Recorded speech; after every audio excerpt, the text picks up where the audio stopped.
Kita ketemu lagi di Open BO bersama dengan Kang Wiwit. Yeay, tepuk tangan dong.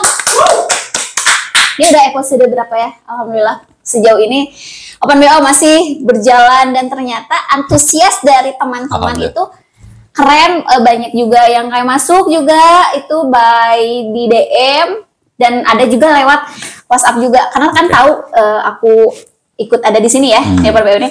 Titip dong pertanyaan, boleh. Tapi kayaknya lebih enak kalau misalnya teman-teman ngirim di DM juga. Nah, kan karena kan ini tuh Kang Wiwit itu kan memang ada basic grafologi ya. Grafologi. Nah, jadi ini tuh ada yang nanya, kebetulan banget itu tuh dia kan ditulis, yaudah kataku tuh yaudah ditulis dan difoto aja deh. Gitu dikirim ke DM-nya Mang Dragon TV. Terima kasih untuk admin. Jadi Kang Rian ya yang megang, jadi aman semuanya. Rahasianya aman. Jadi aku mah cuma di-share aja. Aman sekali. Kang, apa lebih baik dilihat aja ya? Dibacakan dulu pertanyaan dulu. Oh, dibacakan. Pertanyaan. Ini ada 3 pertanyaan dari Teh Siti MR. Teh Siti Mister. Pertanyaan pertama, mengapa suami tidak pernah menganggap bahwa pekerjaan rumah itu kewajiban dirinya? Dia hanya menganggap tugas suami itu hanya mencari nafkah. Langsung aja ke pertanyaan kedua ya. Pertanyaan kedua, mengapa laki-laki tidak pernah puas dengan satu wanita?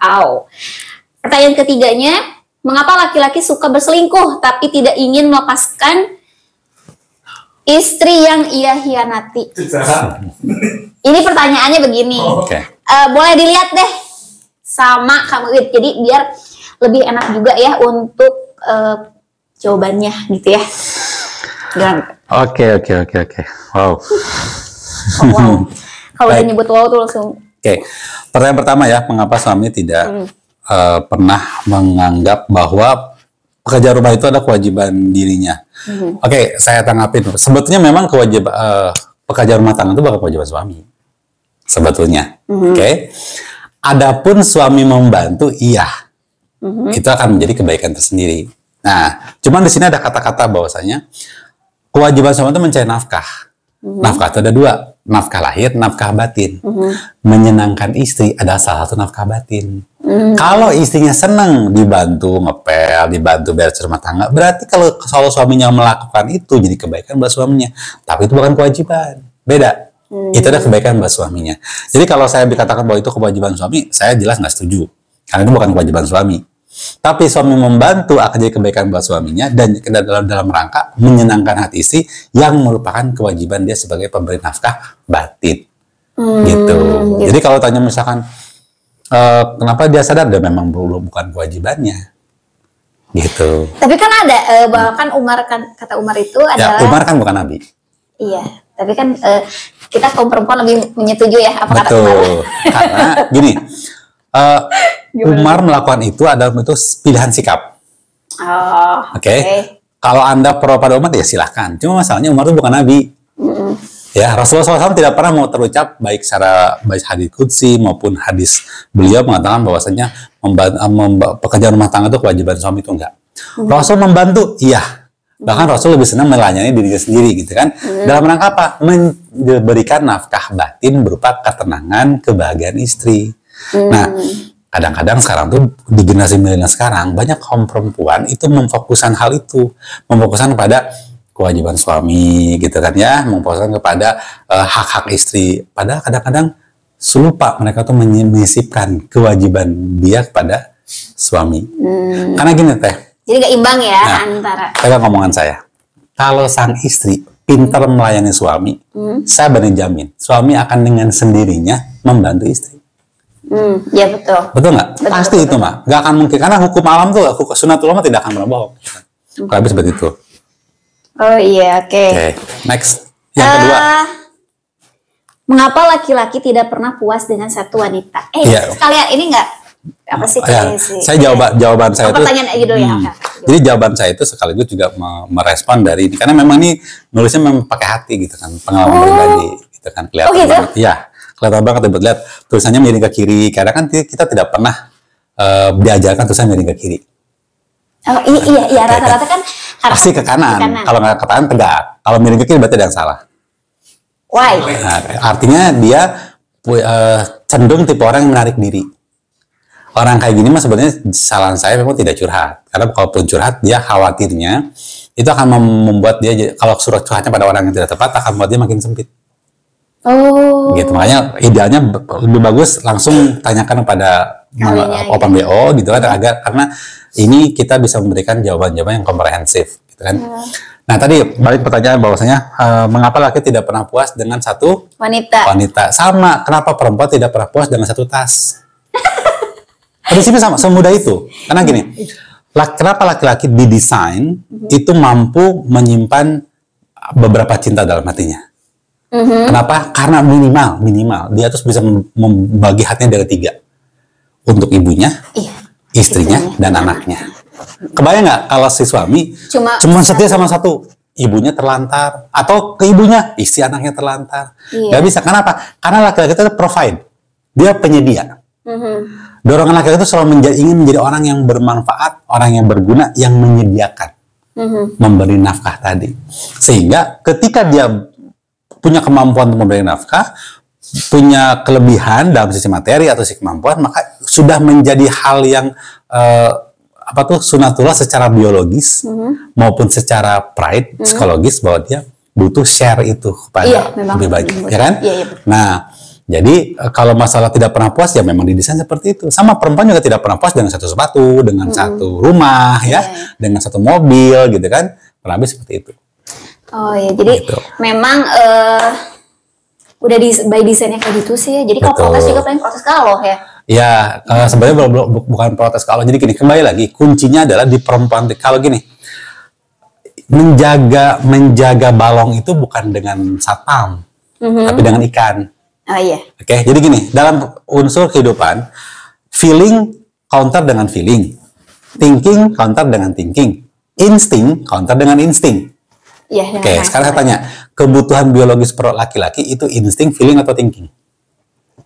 Insting. Insting kan, berarti itu insting bertahan hidup. Maka lawan lagi dengan insting. Itu apa? Insting Anda sebagai perempuan bisa nggak tanda kutip menggoda suami Anda sendiri?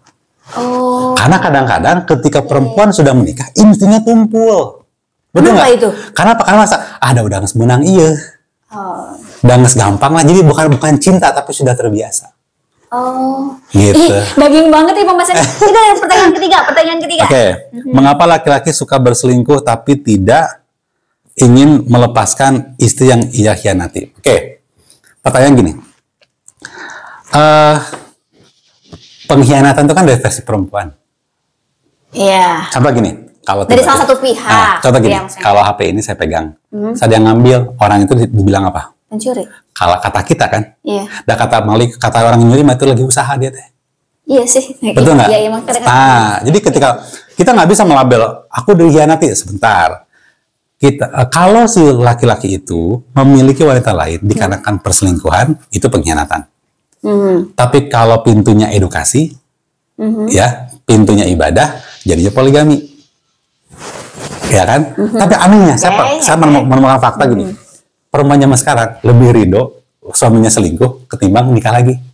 Iya. Padahal kan nikah lagi itu udah sah gitu kan? Dan ada garansinya ya. Betul. Udah lebih aman gitu kan? Yes. Tapi kalau selingkuh tuh kayaknya, wah lebih nggak apa-apa dimaafin tapi jangan sekali-kali deh gitu kan? Ketimbang harus nikah lagi. Nah, kalau pertanyaannya kenapa suka berselingkuh? Kembali lagi, tidak semua laki-laki suka berselingkuh. Cuman memang ciri khas punten ini mah ya. Ya kalau ada yang tersinggung silahkan DM komentar ya. Laki-laki yang selingkuh pasti nggak punya hobi. Aja. Karena terkekang si hobinya. Iya ini pernah dibahas ya. Iya. Ada Open BO yang mana? Betul. Ya? Iya, cari. Nah, ya. Jadi laki-laki itu wajib punya hobi. Sebenarnya perempuan juga sama. Kenapa? Biar tadi gini, laki-laki berselingkuh itu tandanya ada kebutuhan dia yang tidak disampaikan. Nggak mungkin kalau semua kebutuhan tersampaikan laki-laki pikir berselingkuh. Contoh gini, laki-laki yang super sibuk melakukan aktivitas yang dia cintai, entah kalau dia cinta workaholic lah atau apa, dia nggak akan kepikiran berselingkuh. Karena lagi fokus ngejar sesuatu. Iya, dan cenderung laki-laki fokus ya. Karena perempuan laki-laki itu adalah dia ngejar. Sekarang kebayang kalau dia udah usia paruh baya, nafkah udah oke, penghasilan sudah banyak, settle, gitu. anak udah gede, kan punya banyak waktu luang nih. uang Naon deui ada, atuh. naon deui. Naon deui Ya atuh, kan, tanda hiburan. kutip nih pikiran Iya. kalian. Tapi ketika dia dikasih challenge, dia punya hobi, maka dia akan menatasikan, ya ibaratnya gini lah, pilih. Kalau ada ngeluh misalnya, suami saya tuh hobinya ke motor wae. Saya tanya, Bu, ibu lebih ridho suami ibu pulang bawa oli atau bawa parfum? Iya, Ya kan? Ya bawa oli teh, ya udah atempkeun, berarti asa ulah ibaratnya mah ulah bikin pola salat gitu nya. Iya. Lupa pada keluarga, fine silahkan. Gitu kan. Cuman kalau saya kalau hobinya touring harus tanya-tanya sebetulnya. Kalau hobinya touring, Perlu tanya-tanya. kenapa? Karena kalau laki-laki sama laki-laki udah ngumpul melakukan perjalanan, kade gitu kan. Wow, Oh, kenapa? yang ketawa udah tahu nih. Kecuali kalau dibawa Mengkol. istrinya. Kalau dibawa. Bukan apa-apa, bukan masalah mengkol. Kadang-kadang kan ya kan tidak ada gading yang tidak retak ya. Ayah wae kalau laki-laki kumpul teh da hiji nu rada koclak gitu kan. Sekarang teh Agak sengklek gitu ya. gitu kan. Kebangi kalau kita lagi capek gitu tiba-tiba ada si ide itu muncul gitu. gitu. Dia mah kadang suka menanamkan ide doang gitu kan, nyemplungin batu ke kolam yang tenang. Gitu. Benar, iya benar. Tapi efeknya bisa luar biasa. Yang mengeksekusinya orang lain. Nah, gitu. Jadi saran saya kalau laki-lakinya kecuali kalau touring, selalu temenin. Gitu. Apapun yang tadi sok di baturan. Oh. Kalau jangan dibiarkan dia touring sendirian, please. Apalagi bareng-bareng sama teman-temannya. Omat, eta mah bisa hati-hati pokoknya. Keren Ya, banget. peace bagi orang-orang yang suka touring ya. Peace. Pokoknya ada Ini kenyataan kayak gitu. Gimana ya? Karena kan banyak banget apalagi kan kemarin pasca pandemi kan. Ya, Lagi makanya banyak kecuali kalau bawa istri sendiri gitu kan. Makanya para istri yang suami hobi touring, jangan biarkan bangku boncengannya dingin.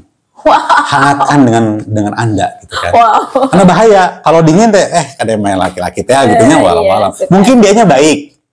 Kan temennya belum tentu. Iya, ya itu. Ada lagi nggak untuk? Oke, jadi kalau untuk penanya ini, dia tuh tipe karakter orang yang memang orangnya seneng di rumah. Orangnya tipe orang seneng beres-beres biasanya, sehingga orang kayak gini biasanya senangnya tuh tanda kutip rasa sayangnya tuh memang dengan kamu ada di sini samping saya.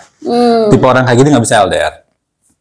Nggak bisa LDR ya kayak gitu. Makanya bawanya pasti selalu waspada, curiga, khawatir. Kenapa? Karena memang dia tipe orang yang kalau Sabtu Minggu teh suami itu pengennya ada di rumah gitu.